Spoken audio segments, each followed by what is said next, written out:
ശബരിമല മാളികപ്പുറം മേൽശാന്തിമാർക്കൊപ്പം എത്തുന്ന സഹായികളുടെ വിവരങ്ങൾ നൽകാൻ സമയം തേടി തിരുവിതാംകൂർ ദേവസ്വം ബോർഡ് 20 പേരുടെ വിവരങ്ങൾ നൽകാൻ ദേവസ്വം ബെഞ്ച് ആവശ്യപ്പെട്ടിരുന്നു. ഉണ്ണികൃഷ്ണൻ പോറ്റിയുടെ വിവാദത്തിന്റെ പശ്ചാത്തലത്തിലാണ് കോടതി വിവരങ്ങൾ തേടിയത്. വിഷ്ണു സുരേഷ് ഉണ്ട് കൊച്ചിയിൽ നിന്ന് ഈ വാർത്തയുടെ വിവരങ്ങളുമായി. വിഷ്ണു, ഏത് സാഹചര്യത്തിലാണ് ഈ മേൽശാന്തിമാരുടെ സഹായികളുടെ വിവരം നൽകാൻ കൂടുതൽ സമയം ആവശ്യപ്പെടുന്നത്? ജി.കെ. ഉണ്ണികൃഷ്ണൻ പോറ്റി ഒരു കീഴ്ശാന്തിയായി വന്നതാണ് ശബരിമലയിൽ. ആ പശ്ചാത്തലത്തിൽ അയാളുണ്ടാക്കിയ പ്രശ്നങ്ങളൊക്കെ ഹൈക്കോടതിക്ക് മുൻപാകെ ഉണ്ട്. ഈ സാഹചര്യത്തിലാണ് മേൽശാന്തിമാർ, മാളികപ്പുറത്തെയും ശബരിമലയിലെയും മേൽശാന്തിമാർക്കൊപ്പം എത്തുന്ന സഹായികളുടെ പേരുവിവരങ്ങൾ, അവരുടെ പശ്ചാത്തലം, ഏതെങ്കിലും തരത്തിൽ ക്രിമിനൽ പശ്ചാത്തലം ഉണ്ടെങ്കിൽ അത് തുടങ്ങിയ കാര്യങ്ങളൊക്കെ ഒരു റിപ്പോർട്ടായി ഹൈക്കോടതിക്ക് സമർപ്പിക്കാൻ നിർദ്ദേശം നൽകിയത്.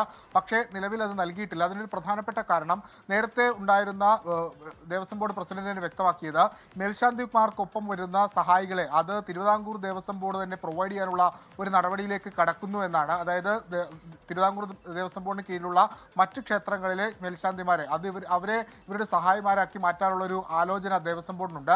ആ ഒരു പശ്ചാത്തലത്തിലായിരിക്കാം ഒരുപക്ഷെ നിലവിൽ സാവകാശം കൂട്ടി ചോദിച്ചിരിക്കുന്നത്. 10 ദിവസത്തെ സാവകാശം നിലവിൽ ഹൈക്കോടതി ദേവസ്വം ബെഞ്ച് ഇതിനുവേണ്ടി ദേവസ്വം ബോർഡിന് നൽകുകയും ചെയ്തിട്ടുണ്ട്. വിവാദങ്ങളുടെ പശ്ചാത്തലത്തിലാണ് ഈ ഒപ്പം എത്തുന്ന ആളുകളുടെ വിവരങ്ങൾ നൽകാൻ ഹൈക്കോടതി ആവശ്യപ്പെട്ടത്. അത് ഒരുപക്ഷെ ഒരു പ്രധാനപ്പെട്ട ഇടപെടലായി കണക്കാക്കാം. അവിടെ പല അവതാരങ്ങളും ഉണ്ടാകുന്ന സാഹചര്യമുണ്ട് ഹൈക്കോടതി. അത് ഒഴിവാക്കുക എന്ന ലക്ഷ്യത്തിലാണ് ഹൈക്കോടതി ഇത്തരത്തിലൊരു ഇടപെടൽ നടത്തിയത്. ജി.കെ. ലോകത്തെവിടെയായാലും ഏത് സമയത്തും 24 വാർത്തകളും ഓഗ്മെന്റഡ് റിയാലിറ്റി പാക്കേജുകളും എക്സ്പ്ലെയിനറുകളും വിശദമായി കാണാൻ ഞങ്ങളുടെ യൂട്യൂബ് ചാനൽ നിങ്ങൾക്ക് സബ്സ്ക്രൈബ് ചെയ്യാം.